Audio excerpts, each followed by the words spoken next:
Shadows in Whitechapel. The fog rolled thick over the cobbled streets of Whitechapel that August night in 1888.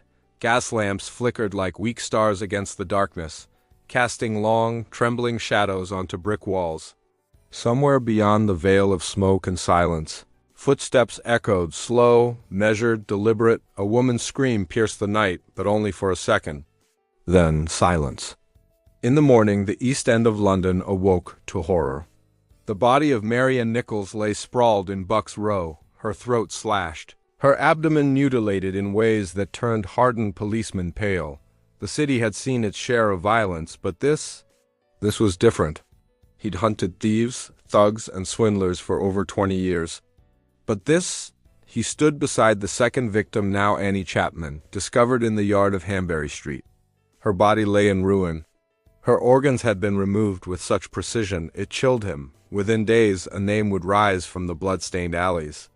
A name whispered with dread across the globe: Jack the Ripper. Her throat was cut, but nothing more. No mutilation. Had the killer been interrupted? Inspector Frederick Aberlane lit his pipe with shaking hands. He'd seen violence. "The devil has a surgeon's hands," muttered one constable. The press fanned the flames of panic, naming the killer Jack the Ripper after a taunting letter, allegedly from the murderer himself, arrived at the news offices. Aberline didn't reply. He couldn't. His eyes were fixed on the blank stare of the corpse, her mouth open as if she had tried to scream and never finished. No one could describe him the same way. It was like chasing a ghost.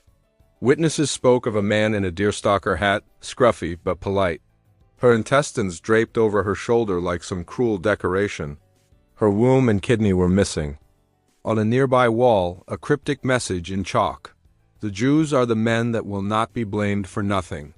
He pushed open the door, and what he saw would haunt him forever. The killer had taken his time. He'd even lit a fire, using her clothes and newspapers to illuminate his work in the dim room.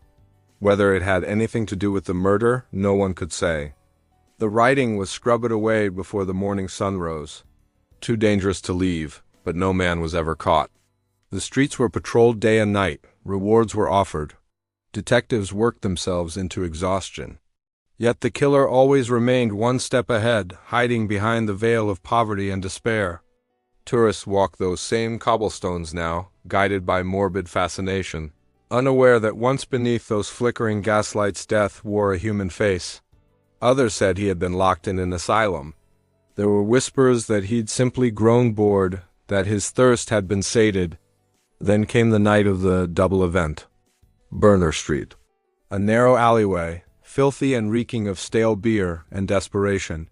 The body of Elizabeth Stride was found here. Less than an hour later, just a mile away in Mitre Square, the answer was waiting. Catherine Eddowes' corpse lay twisted, her face carved like a grotesque mask. Whitechapel, already drowning in poverty and crime, now boiled over with fear. Prostitutes refused to walk the streets. "Dear boss," it began in blood-red ink, "I keep on hearing the police have caught me, but they won't fix me just yet." Then came another letter, this one accompanied by half of a human kidney. The fear was now not just in Whitechapel, but all across London. Mary Jane Kelly was the last. She was young. She was beautiful. She had dreams of escaping the darkness. On the morning of November 9th, 1888, her landlord knocked on the door of her small room in Miller's Court. No answer. Her body was butchered beyond recognition, her heart gone. Her organs arranged in a grotesque display of madness. It was as if he wanted to be remembered. Then nothing. The killer vanished like smoke. The murder stopped. Some believed he had died or fled the country. Hundreds of suspects were named: barbers, butchers, doctors, even royalty. As years passed, the city changed. But the shadow of Jack the Ripper never left. To this day, the East End remembers. The fog still clings to the alleys where his footsteps once echoed. No one ever saw it clearly, but everyone felt it. The fear, the madness, the quiet certainty that evil, real and raw, had once walked among them and vanished into the night. Jack the Ripper, unseen, uncaught, and unforgettable.